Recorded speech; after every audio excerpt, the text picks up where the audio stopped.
So I've always been very interested in personal finance and just money in general. And it really sucks that I wasn't able to really learn about it until after I graduated high school and kind of started working and got my foot in the real world. But this video right here is basically the money class that they should have taught you in high school. So, if I could go back in time, I wish they would have taught me a class like this so I could learn all this stuff at a young age and so I could kind of set myself up for success in the future rather than kind of just going in blind and winging it. So the first thing I want to touch up on is get a credit card as soon as you turn 18. And I know this is somewhat controversial. Me personally, I have Asian parents, and they always tell you not to get a credit card because you're gonna go broke and spend all this money you don't have. But in reality, you should get a credit card as soon as you're 18. The caveat to this is don't spend a bunch of money on this credit card.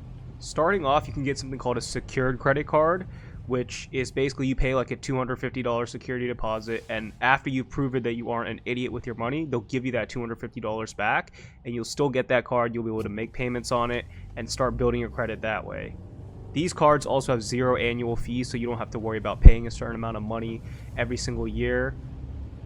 And what I recommend as soon as you get this credit card is only use this credit card for something small, like a reoccurring purchase that happens every month, such as a Spotify subscription. Or what I personally did as soon as I turned 18 is every single month I would set a date, let's say the 15th of every month. On that day, I would go to Chipotle and buy myself a meal every single month. And that's the only purchase I would make on this credit card.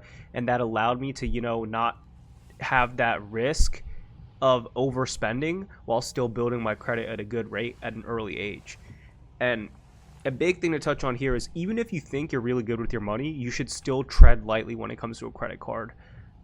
Just because you're so young and you haven't really experienced this yet, it's good to just force yourself and limit yourself to only spending a small amount every single month, because there's really no point in spending any more of that and even taking that risk, right? You're still going to be able to build your credit and you won't have to take that risk of overspending.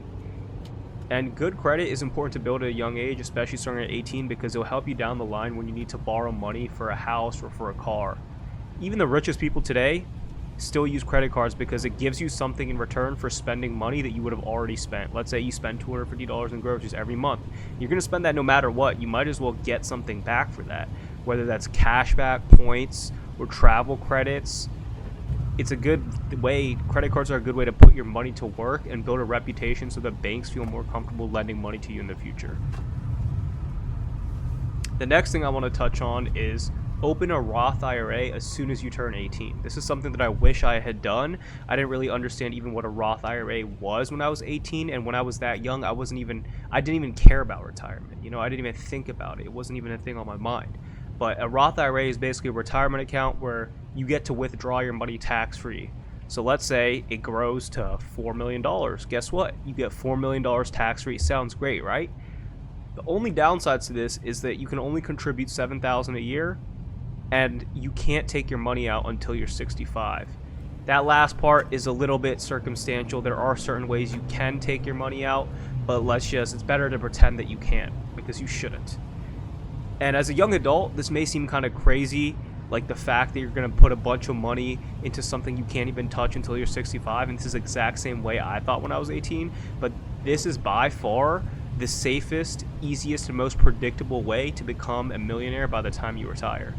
If you invest $7,000 every single year from the age of 18 to 65, you're going to have around $4.3 million by the time you retire, and that's assuming an 8% interest rate, which is pretty conservative compared to like the S&P 500. It's probably closer to 10%. And obviously, like $7,000 a year to invest starting at the age of 18 is pretty unrealistic, because at that young age, you're not going to be able to invest that much. You're not going to make that much. But this is simply just to show you the power of compound interest and time in the market.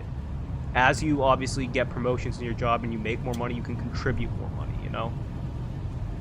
But time in the market is always going to be timing the market. This is something I really struggled with when I was young. I thought I was the next Elon Musk. I thought I knew which stock was going to go up, when I thought I knew all these like cryptocurrencies early on and I was going to invest in the next Bitcoin. But it just doesn't work that way.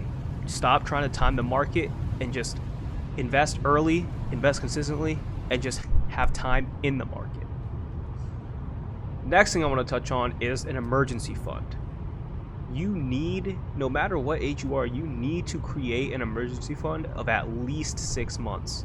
Make sure this money is kept in a high yield savings account. Never stash your money in a normal savings account because it won't grow, especially if you factor in potential of inflation.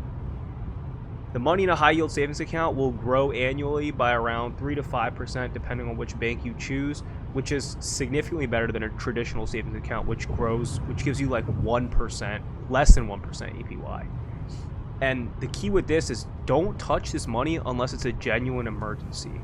You know, you going to a concert or you going on a trip to France with your friends is not an emergency.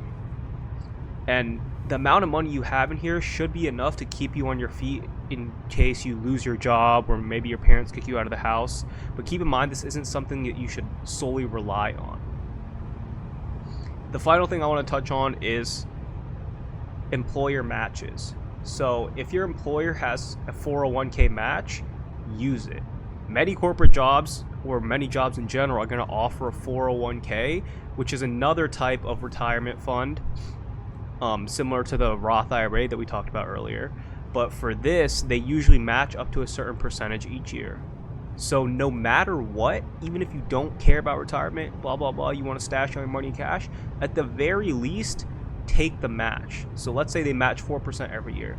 Then at least at the very bare minimum, contribute 4% because you're going to get that other 4% essentially for free because they're going to match it. The only difference between a 401k and a Roth IRA is that for the 401k, you're basically not going to pay taxes on it now. It's going to come straight out of your paycheck before the taxes hit, but you're going to have to pay taxes on it later. Whereas with the Roth, you pay taxes on it now, but when you take it out later, it's tax-free. And, you know, the younger you are, Roth is generally better because the tax rate is probably going to rise by the time you retire, and also you're going to be paying taxes on a much larger sum of money in the future compared to now. So like, would you rather pay taxes on all these little small, 2% of every paycheck, or would you rather pay taxes on $4 million? Me personally, I would rather pay taxes now and be able to take out that money, not have to worry about the taxes in the future. But yeah, that's pretty much all I have right now. Trying out a new style of video for you guys, a little bit more structured, a little bit more, informational, educational, I guess you could call it. But yeah, if I went back to high school, this right here is the class that I needed.